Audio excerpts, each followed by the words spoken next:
Oi, Psi! Nesta aula a gente vai falar sobre os movimentos de primeira, segunda e terceira onda, as chamadas 3 gerações de terapias comportamentais. Começando com a primeira onda, que se inicia aí com os trabalhos de Pavlov, que foi um fisiologista russo, inclusive premiado com o prêmio Nobel, né? Que forneceu a primeira explicação sistemática daquilo que passou a ser chamado de condicionamento clássico. Então, esse termo muito usado em comportamental, né?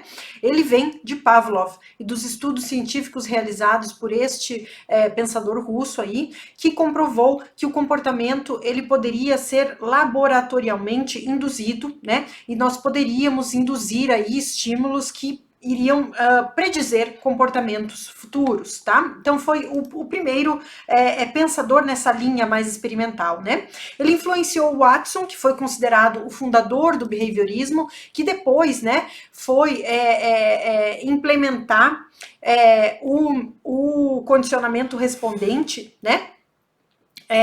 Que foi realmente considerado aí as bases do behaviorismo, né?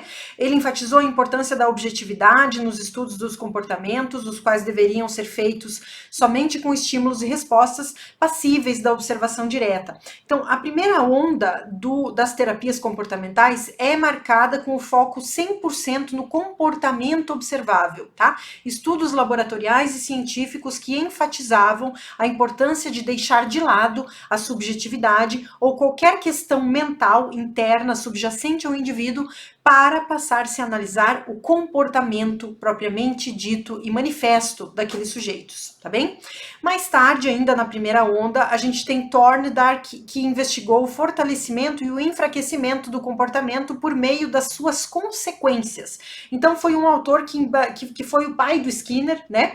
Thorndike, ele é considerado um pioneiro aí do condicionamento operante, justamente porque ele foi o primeiro a desenvolver um pouco mais as ideias de Watson e dizer assim, peraí, existem outras formas de aprender comportamento que não só por meio do condicionamento, é importante também a gente olhar para as consequências do comportamento para entender se eles são reforçadores de respostas. Tá bem?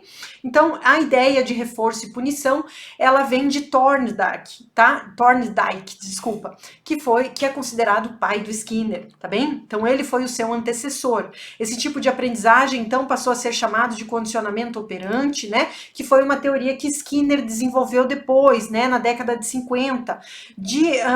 Concomitantemente, é um período em que a terapia comportamental, ela passa a ser difundida grandemente em várias partes do mundo de uma maneira meio uniforme, tá bem? Então, os estudos de Thorndike possibilitaram esse desenvolvimento que depois Skinner, né, foi o grande difusor aí mundo afora. Nas décadas de 50 e 60, então, a gente teve esse movimento ainda muito marcado, né, por um pensamento bem mecanicista, foco na análise do comportamento observável, né? Então, dentro desse primeiro movimento, a gente tem Watson como destaque, Thorndike, que é o pai do Skinner, e principalmente Skinner, tá bem? Então, esse movimento de primeira onda, ele vai até a década de 60, tá? É um pensamento bastante mecanicista,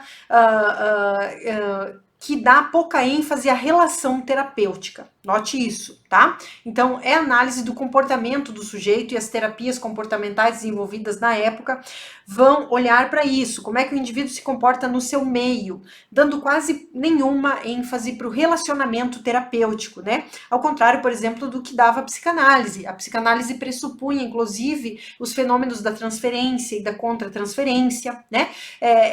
Então, há uma ênfase na relação terapêutica. As terapias humanistas e existenciais que foram se desenvolver depois, elas também vão se desenvolver justamente numa crítica a essas terapias comportamentais que pouco ou nada consideravam, especialmente na primeira onda, essa relação terapêutica, tá bem?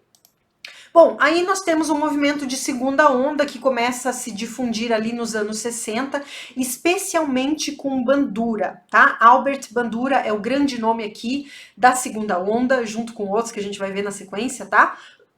Ele enfatizou o papel das cognições no desenvolvimento e no tratamento dos transtornos psicológicos. Bandura vai dizer o seguinte, Bandura tem base comportamental, tá?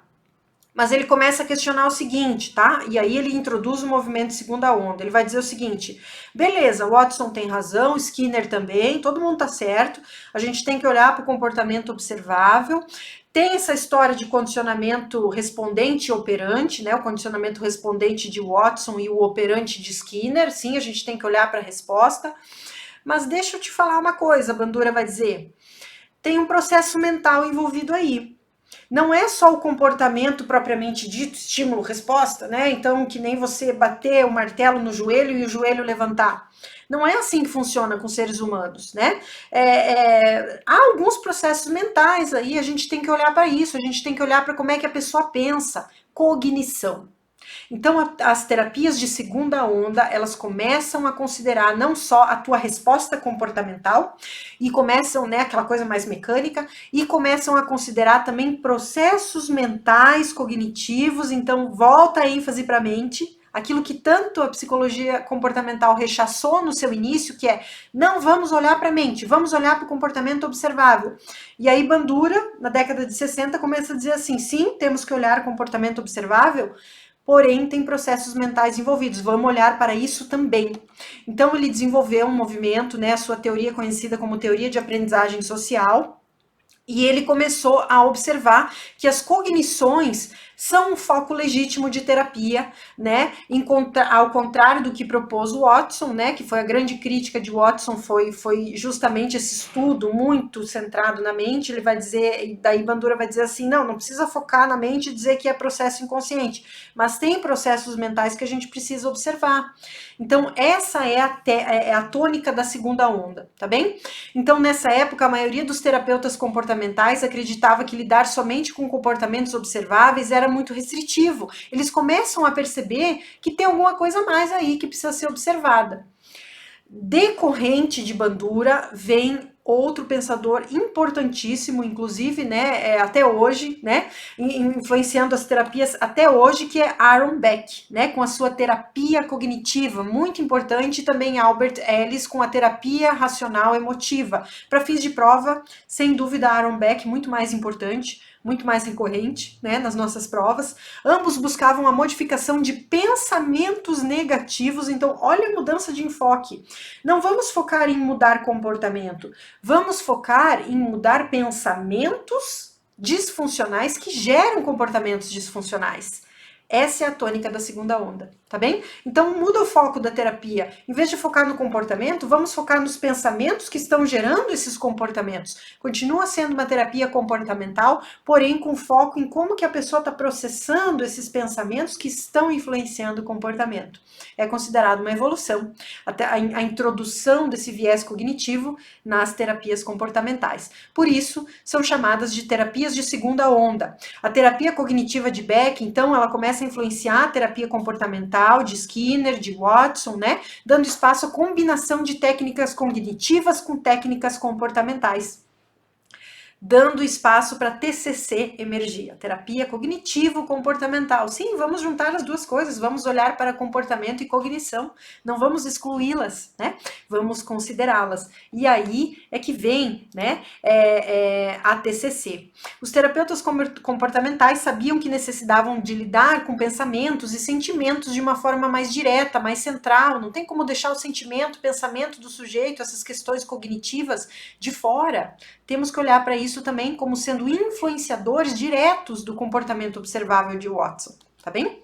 Talvez por isso muitos tenham aderido ao movimento da terapia cognitiva, né? Porque viram que as suas terapias passaram a ser muito restritivas se focassem somente no comportamento observável.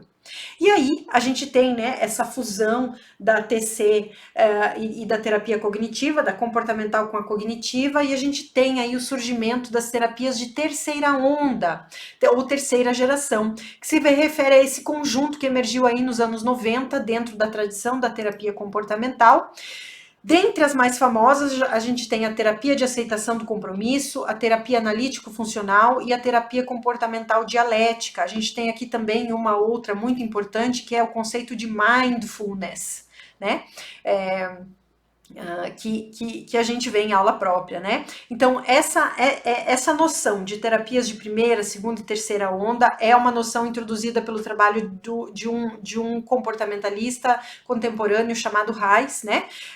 Em seus estudos a partir de 2004, tá bem? Então, no resumo aqui para você, a gente tem terapias de primeira onda, então lembra de Watson, behaviorismo radical de Skinner, foco na análise estritamente do comportamento observável.